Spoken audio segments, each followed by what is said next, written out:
What is up? This is Graham, Tuttle, the Barefoot Sprinter, and today we're going to tackle a simple question.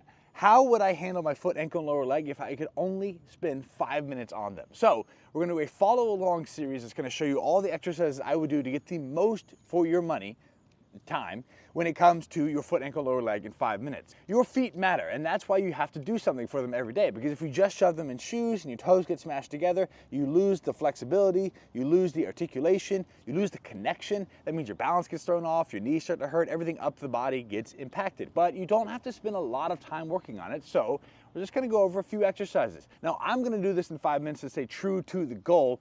But of course, if you need more time or something feels a little off, you can spend more time on that.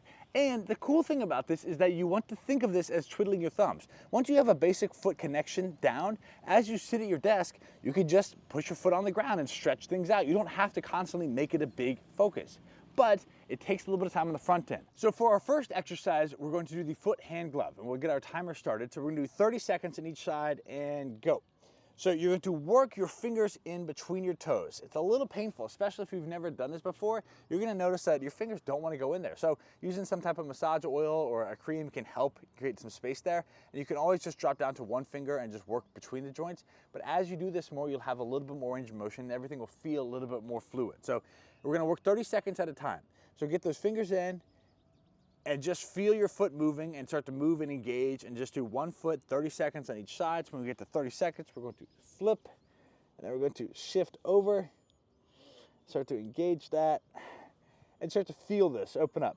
This will take some time, but the important part is that we don't want to just skip to, you could use toe spreaders and those are fine, but if we just do that and we don't actively engage and feel our foot, we lose that connection. So I'm a real big fan of this because it gives you direct feedback and it also helps your brain learn that this is what my feet feel like, this is how my body is wired. So it starts to open up your tissue while reconnecting you with your foot.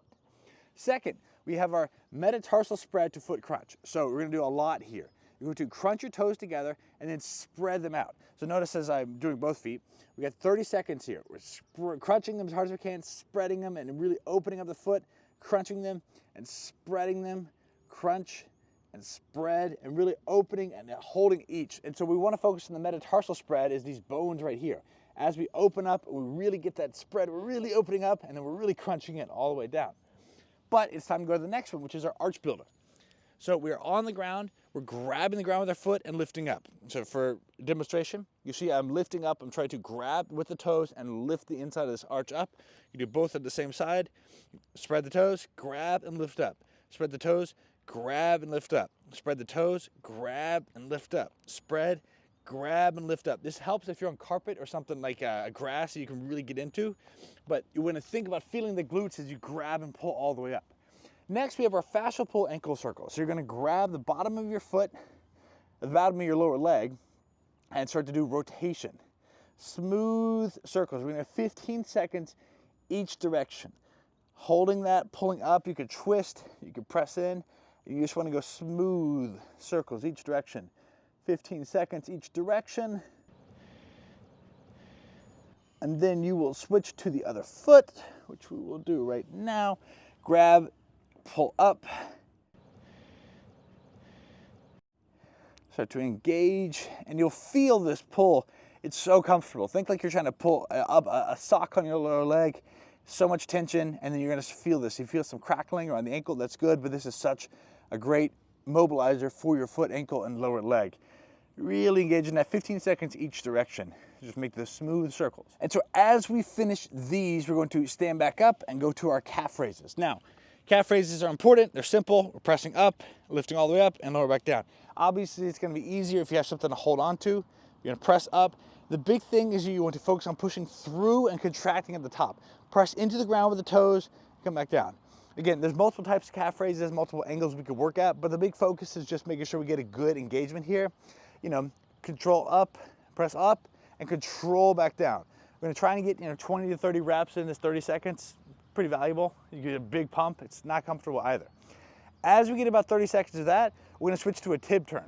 So I'm gonna demonstrate on a single leg because I don't have a wall to lean back on, but a tib turn, you're simply going to lift your foot up and then imagine that you are stepping over and rotating something over something. So imagine if I'm here, I'm rotating and feeling the ankle shift and lower down.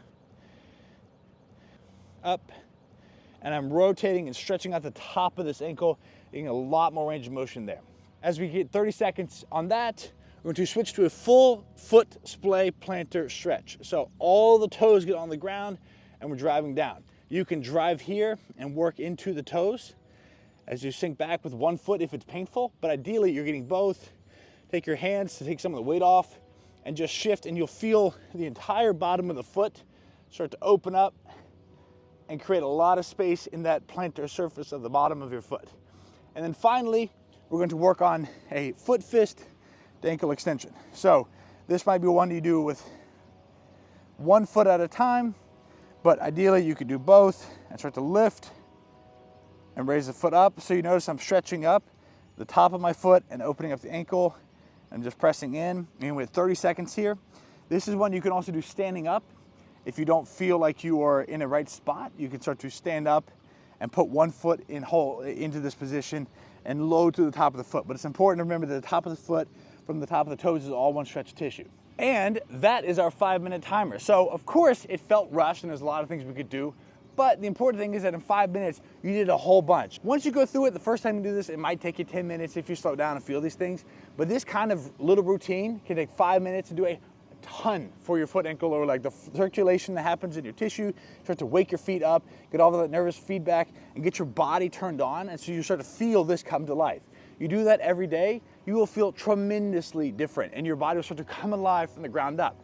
Now, if you want more help, there are plenty of resources in my free athletic foundation program. You have access to that. Just hit the link and somewhere around this, and you can get started with that and then take care of your body and rebuild your athletic foundation from the ground up.